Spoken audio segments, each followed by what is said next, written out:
Olá, queridos amigos, aqui estamos nós mais uma vez para o nosso encontro virtual da nossa querida FEIC. Hoje nós vamos falar sobre uma parábola de Jesus. Mas antes disso, como todo o trabalho na FEIC, nós vamos começar o nosso convidando todos a se concentrarem para uma oração de abertura do nosso trabalho.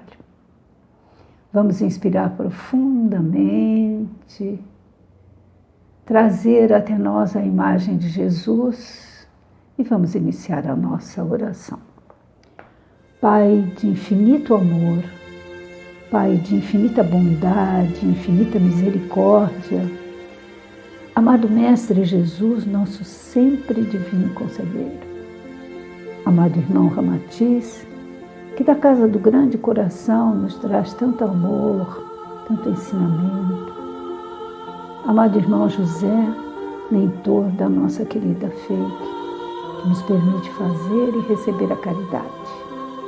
Amadas falanges espirituais, que sempre com tanto carinho trabalham junto a nós. Juntos louvando a Deus em nome de Jesus, nós agradecemos pela oportunidade de aqui estar. Pedimos luz e proteção para o nosso humilde trabalho e rogamos a todos, mas sobretudo a Ti, Pai Criador, permissão para abrirmos a nossa reunião de hoje, dando todos juntos graças a Deus. Graças a Deus, meus irmãos. Então hoje nós estamos aqui para fazer análise de uma parábola de Jesus. E nós já sabemos, né, que parábolas são pequenas histórias ou grandes histórias, né, de conteúdo que Jesus trazia, sempre explicando o que é o reino de Deus, ou o reino dos céus. E essa parábola que nós vamos estudar, ela está no contexto do Evangelho de Lucas, capítulo 11, do versículo 1 ao versículo 13. E isso depois de Jesus ensinar aos discípulos a rezar o Pai Nosso. Então Jesus estava orando em certo lugar, quando ele acabou, um dos seus discípulos lhe disse: Senhor, ensina-nos a orar, como também João ensinou aos seus discípulos. E Jesus respondeu: quando orardes, dizei: Pai nosso que estás no céu, santificado seja o teu nome, venha a nós o teu reino, e assim por diante. Ele foi deixando para nós a oração do Pai Nosso. E logo em seguida, quando ele terminou o Pai Nosso, ele deixou aos discípulos esta parábola. Qual de vós terá um amigo, irá até ele à meia-noite e lhe dirá: Amigo, empresta-me 3 pães, visto que um amigo meu veio da estrada até mim e eu não tenho o que lhe apresentar. E aquele de dentro, em resposta, disser: Não me des trabalho. A porta está fechada. Os meus filhinhos dormem comigo. Eu não posso me levantar para dar pães a ti. Eu vos digo, ainda que não se levante para lhe dar, por ser seu amigo, se levantará para lhe dar o quanto necessita, pelo menos por causa da sua desonra. Eu também vos digo, pedi e vos será dado, buscai e encontrareis, batei e será aberto para vós. Pois todo aquele que pede, recebe, e aquele que busca, encontra, e ao que bate, será aberto. Qual dentre vós é o pai que seu filho lhe pedirá um peixe e em vez de um peixe ele lhe dará uma serpente. Ou também lhe pedirá um ovo e lhe dará um escorpião. Portanto, se vós, sendo maus, sabem dar boas dádivas aos vossos filhos, quanto mais o vosso Pai que está no céu dará o Espírito Santo aos que lhe pedem. Então esta parábola é belíssima e nós podemos verificar que é uma reflexão sobre o poder da oração, o poder do pedir, do buscar, do bater à porta, da oportunidade de servirmos ao próximo que necessita de ajuda, né? E em nome da amizade, da solidariedade, da fraternidade e da caridade. Então essa parábola, ela nos faz refletir sobre tudo isso. E é interessante nós observarmos que o convite de Jesus é sempre para que nós possamos atuar, que nós tenhamos atitude, isto é, fazer a nossa parte, isto é, orar, bater, procurar, pedir, confiar em Deus, na certeza de que Ele não deixará de atender às nossas necessidades materiais ou espirituais, mas desde que nós façamos a nossa parte. E muitos acham que Deus, Ele vai fazer tudo por nós, mas sem a gente precisar se esforçar. E fica demonstrado que essas pessoas, elas não entenderam ou interpretaram equivocadamente as palavras de Jesus. E é interessante que eu trago aqui um exemplo, que eu estou me lembrando agora, de uma ocasião que aconteceu na FEIC comigo. Eu tinha terminado de dar uma palestra, e sempre quando a gente termina a palestra, às vezes tem alguém que quer falar com a gente, esclarecer qualquer coisa da palestra, e uma senhora quis falar comigo, e eu prontamente a atendi. E disse, pois não, no que eu posso lhe ajudar?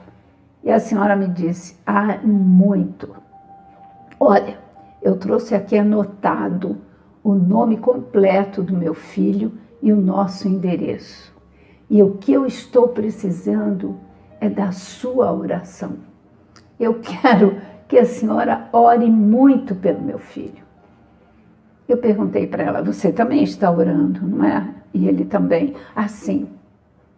Aí me ocorreu perguntar a ela, mas por que essa oração? Por que tanta oração? O que está acontecendo? Ela disse, porque a semana que vem ele vai ter que fazer o exame do Enem e ele precisa passar para uma universidade, ou federal ou estadual, porque senão nós não vamos ter possibilidade de pagar uma escola particular para ele, uma faculdade particular, não temos essa possibilidade. Então ele precisa obter uma boa nota para conseguir entrar numa faculdade ou federal ou estadual. Aí me ocorreu perguntar a ela, mas ele está estudando? Ela disse, esse é o problema, ele não gosta de estudar. Bom, só me restou rir, né?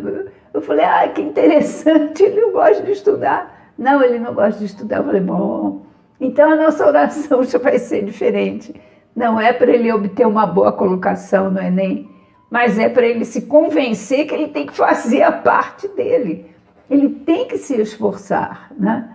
Então é curioso como algumas pessoas não compreendem realmente que nós temos que fazer o nosso esforço.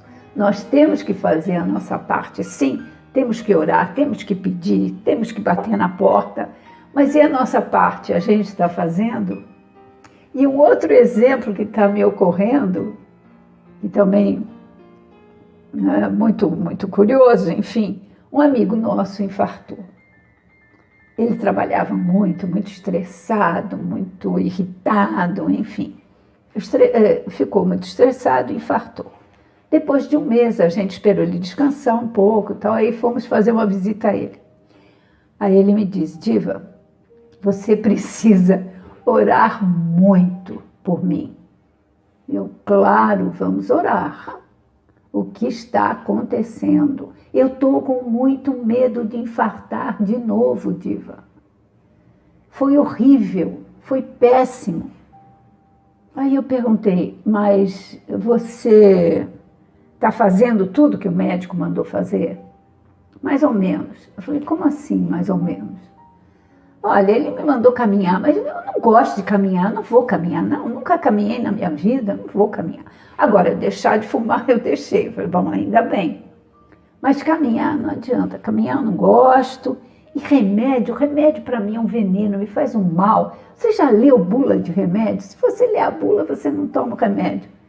Eu olhei para ele e falei: vem cá. Você parou de fumar, tudo bem, mas você não toma direito os remédios e não caminha, não faz exercício físico e você não quer infartar novamente? Eu falei: isso não é possível, você tem que fazer a sua parte. Orar sim, sempre orar, mas sabe o que eu vou fazer? Eu vou orar para Deus botar juízo na tua cabeça, para você fazer o que você pode fazer. E o que você precisa fazer, o que você deve fazer. E aí comentei com ele os 3 verbos que são muito importantes na nossa vida, que é o verbo querer, desejar, o verbo poder e o verbo dever.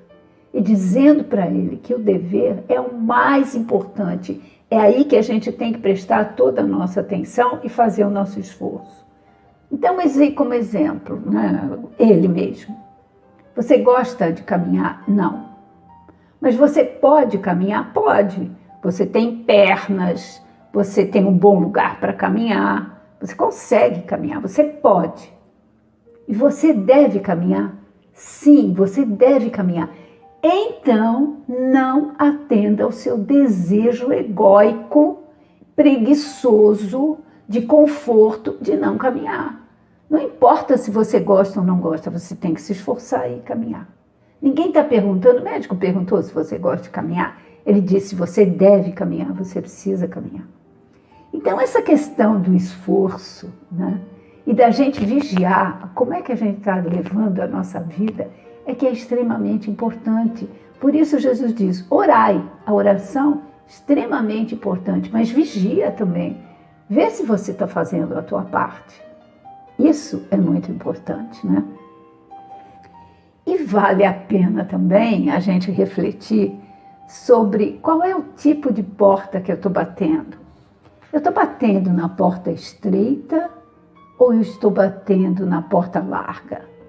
Porque, segundo Mateus, no capítulo 7, versículo 13 e 14, ele diz assim, Jesus falando: entrai pela porta estreita, porque larga é a porta e espaçoso o caminho que conduz à perdição.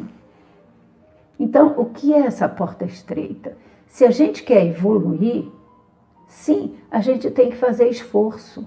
É a porta que é mais difícil para a gente passar. Ela não é larga, não, ela não é confortável. A gente não fica na zona de conforto quando a gente quer evoluir. É muito esforço, é trabalho, é trabalho. É trabalhar a vontade, é trabalhar a persistência, né? É como Jesus diz: bate que a porta abre, mas a porta é estreita, bate na porta certa. Busca que você acha, né? Então, é um convite à porta estreita a gente bater, insistir para obter, achar, abrir, a porta se abre, e pela insistência, né?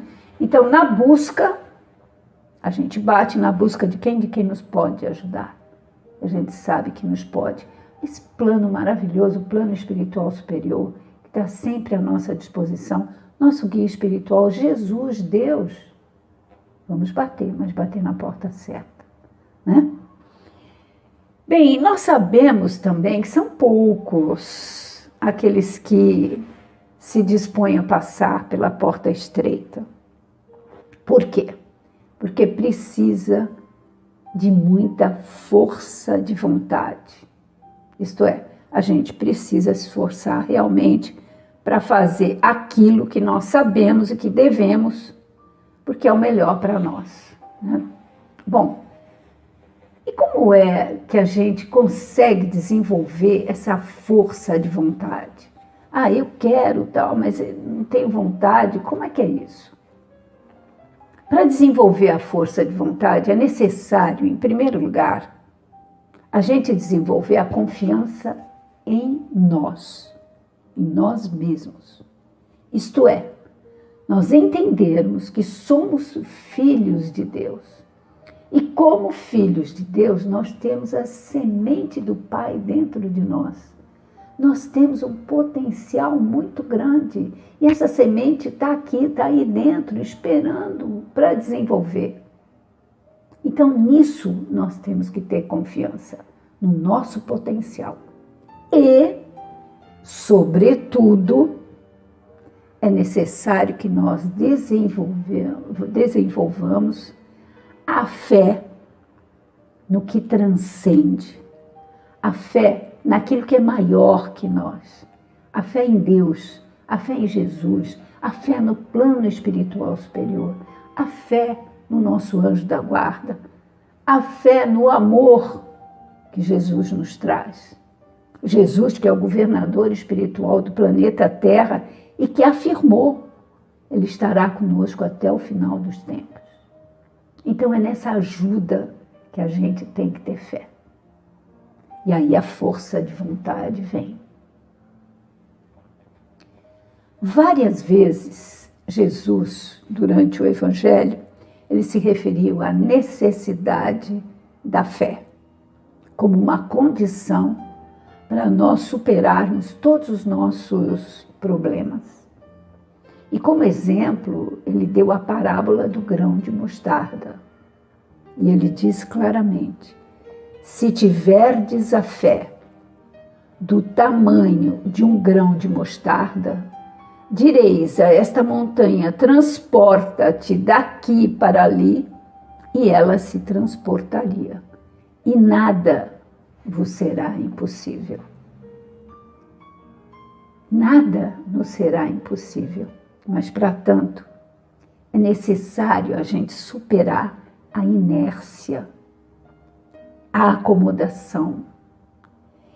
E interessante também a gente se dar conta que os espíritos superiores, eles dizem que nós não precisamos não de muito esforço, que basta apenas nós acreditarmos que podemos, que somos capazes. Conforme a pergunta 909 do Livro dos Espíritos, Kardec pergunta: poderia sempre o homem, pelos seus esforços, vencer as suas más inclinações? E o Espírito da Verdade responde: sim, e frequentemente fazendo esforços muito insignificantes. O que lhe falta é a vontade e a disciplina nas atitudes corretas. Olha só, vontade e disciplina. Isto é, temos que ter disciplina em tudo que a gente vai fazer. E aí não precisa ser com muito esforço, se você tem disciplina. Vamos pegar um exemplo muito simples. Nós temos que ir à academia porque a gente precisa fazer um exercício físico. Meu Deus do céu, primeiro dia, nossa, a academia é 6h30 da manhã, eu tenho que levantar às 6 horas. O primeiro dia, ai que sacrifício. Eu estou com sono, eu me visto com muita má vontade, eu olho para a cama e digo, mas eu queria tanto ficar dormindo. Esse é o primeiro dia. Mas eu me esforço, faço um esforço e vou, me visto e vou. E volto da academia, toda cheia de dor, a musculatura dói, etc. Isso é o primeiro dia, é o segundo dia, é o terceiro dia. Depois de uma semana já está um pouco melhor. E assim a gente vai e vai avançando a ponto de, depois de um mês, 2 meses, nós já vamos para a academia numa felicidade, porque depois isso faz tão bem, a gente começa o nosso dia tão bem. Sim, do ponto de vista físico a gente vê isso, se você tem disciplina você evolui, você se sente cada vez mais saudável. E do ponto de vista espiritual a mesma coisa. Adotar o hábito, a disciplina de ler o Evangelho todos os dias, de orar todos os dias, de quando eu levantar eu fazer uma oração, quando eu for dormir fazer uma oração, quando eu vou me alimentar eu pedir as bênçãos do plano espiritual superior para aquela comida, para que ela me traga muita energia. Se eu fizer isso com disciplina, eu vou me sentir muito melhor, eu vou me sentir muito amparada por Deus, por Jesus. Então, disciplina e força de vontade, né? E é interessante também a gente entender, compreender de que aquilo que a gente pede em oração, a gente vai receber o que é necessário para a nossa evolução moral e espiritual, sendo que nem sempre isso vai coincidir com aquilo que nós desejamos. Daí a importância da gente saber pedir, né? Daí a importância, se a gente não quer se frustrar, peça algo que é bom para você, que você vai receber. Mas para isso, a gente tem que ter minimamente autoconhecimento. A gente tem que saber quem a gente é, como a gente está, o que falta acertar, o que falta reformar, para a gente pedir o certo. Portanto, não basta pedir para Deus que Ele nos atenda prontamente. Ele sabe o que é melhor para nós. Ele sabe em que tempo a gente deve receber. No tempo de Deus, não no nosso. E o que nos convém, o que é necessário para o nosso progresso moral e espiritual.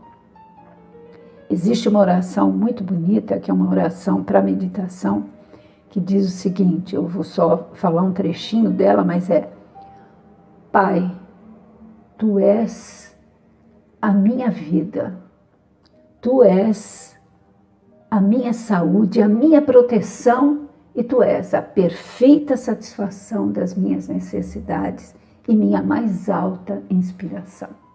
Então é isso mesmo, o Pai, Ele sabe perfeitamente das nossas necessidades.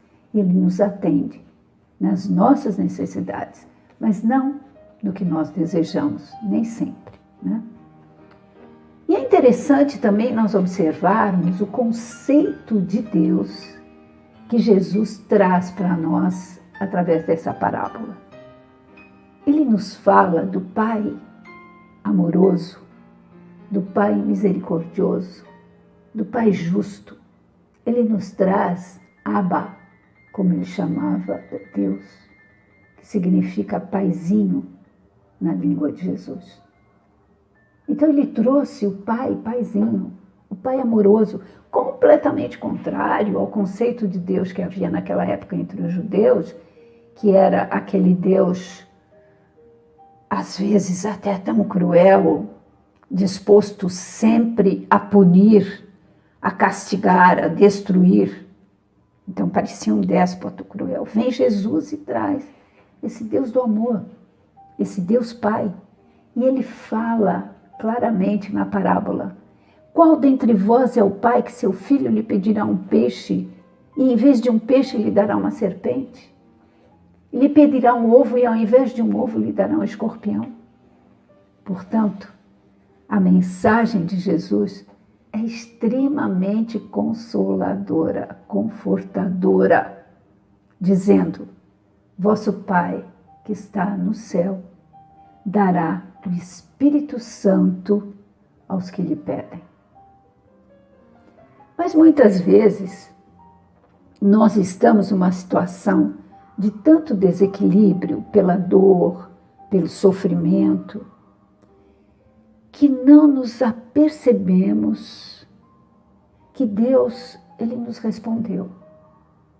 Embora nem sempre da forma que nós desejamos, mas com certeza sempre é o melhor para nós.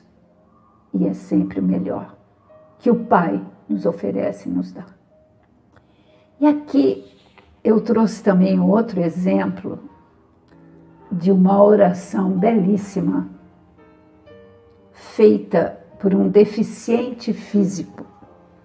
E essa oração, ela foi traduzida diretamente do inglês no livro As Aves Feridas na Terra Voam.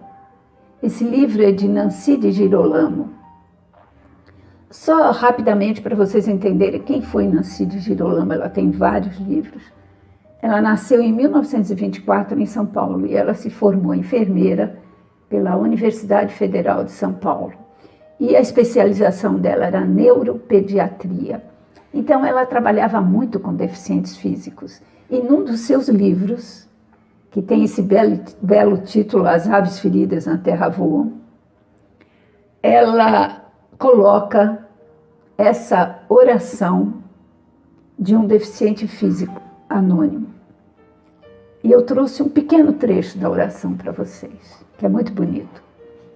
Pedi a Deus que me desse forças para tudo conseguir. E eu fui feito fraco para aprender a obedecer. Pedi a Deus a saúde para realizar coisas grandiosas.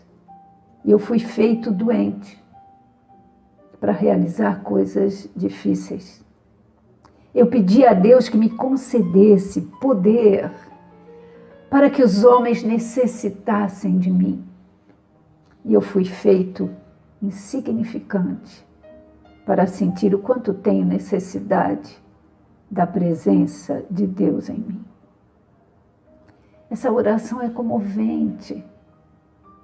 O quanto a gente se engana naquilo que a gente pede a Deus, mas o quanto é sagrado o que Ele nos dá, né? E quanto nos ajuda o que Ele nos dá. E outro aspecto dessa parábola, que é muito interessante, que Jesus assinala, é a intercessão por alguém. Quando nós intercedemos pelo nosso próximo, quando a gente vai pedir a quem tem para dar a quem não tem, como no caso dessa parábola, né? Que ele foi pedir pães para o amigo, porque tinha chegado um amigo lá que estava com fome e ele não tinha nada para dar. Então, se você tem, me dá aqui que eu vou dar para quem não tem. Intercessão. Jesus fala muito bem disso e exalta a intercessão.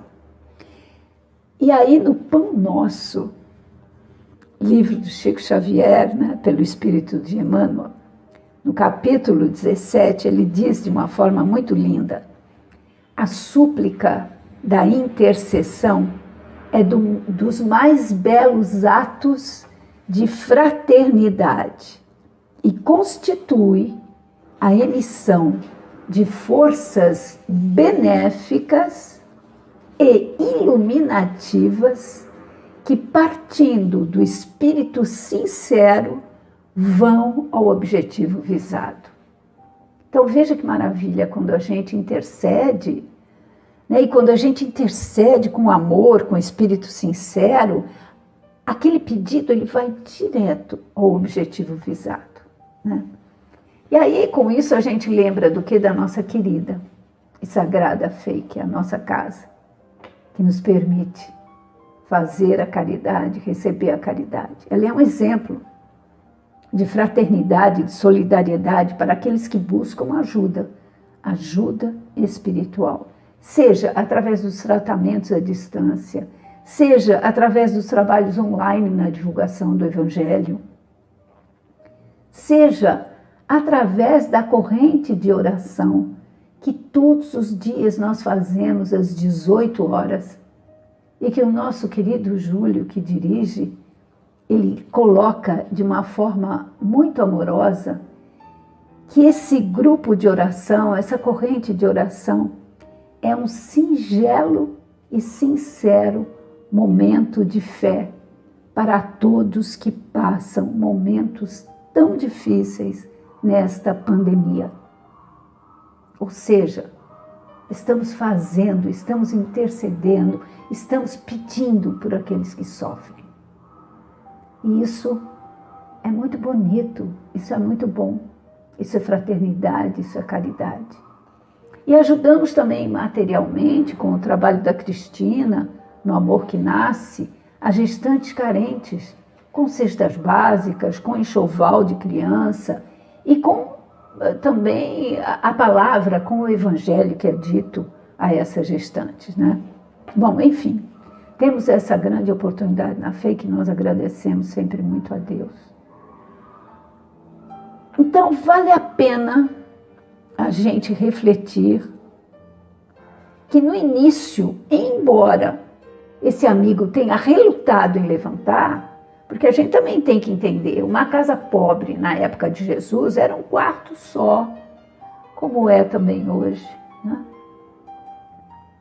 E nesse quarto é sala, é cozinha e à noite é dormitório, onde eles estendiam esteiras no chão e todos se deitavam.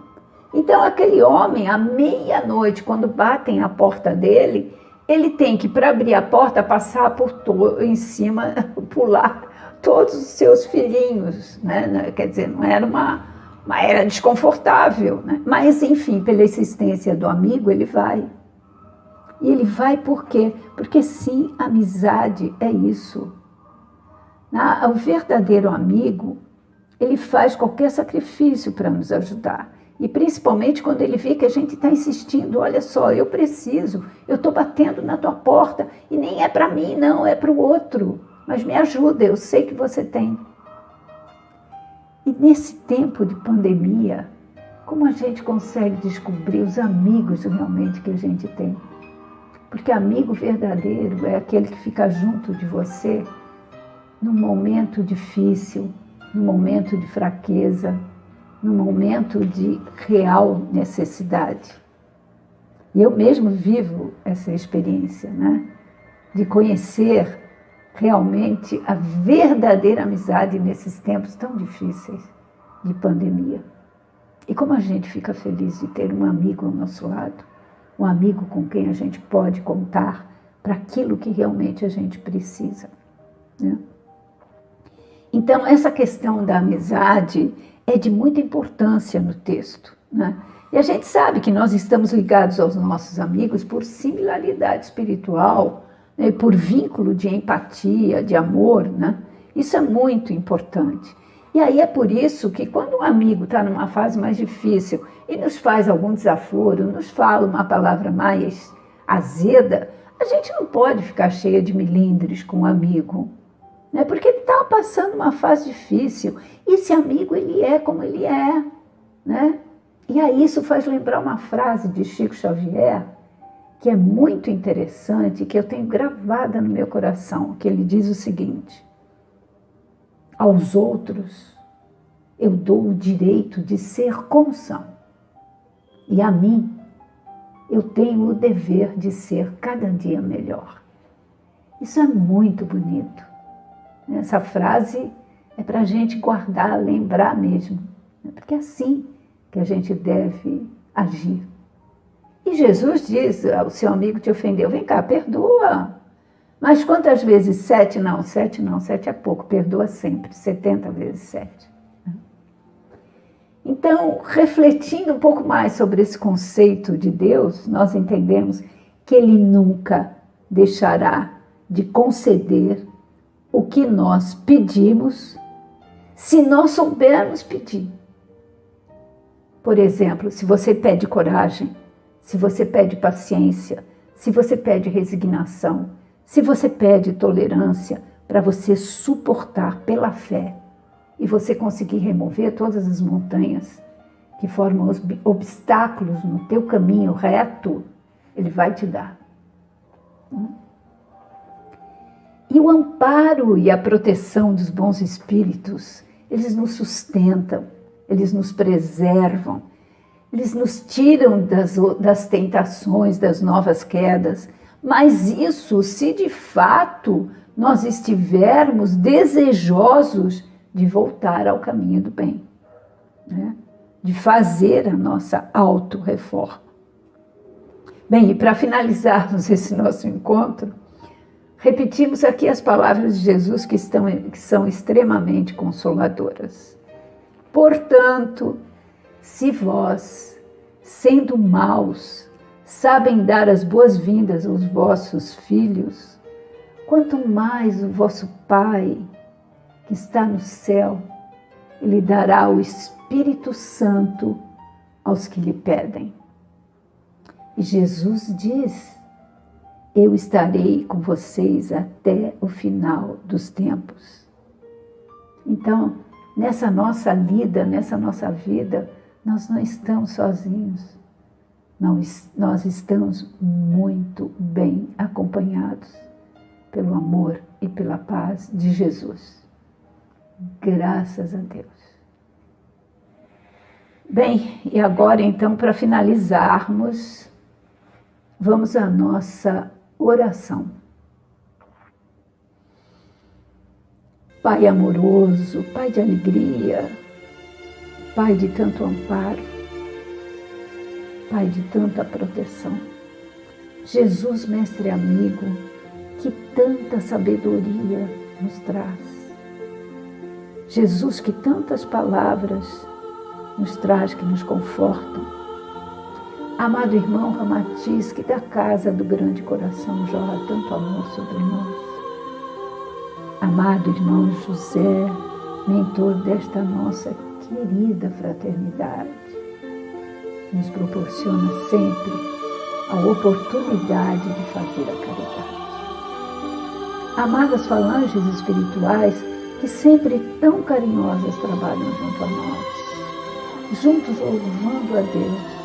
Em nome de Jesus, nós rogamos que os bons fluidos que estão sobre nós nesse instante, que eles se expandam sobre toda a nossa cidade, que tanto necessita, sobre o nosso país, envolvendo a cura com o amor, sobre todo o planeta Terra e seu orbe, e que nesse instante, cada coração e mente de irmão encarnado ou desencarnado possa se sentir curado, amado, iluminado e protegido. E assim felizes, pedimos a todos, mas sobretudo a Ti, Pai Criador, permissão para encerrarmos a nossa reunião de hoje, dando todos juntos graças a Deus. Graças a Deus, meus irmãos, terminamos mais um encontro. Eu sou muito grata pela atenção de vocês e pela paciência. E até o nosso próximo encontro. Fiquem com Deus.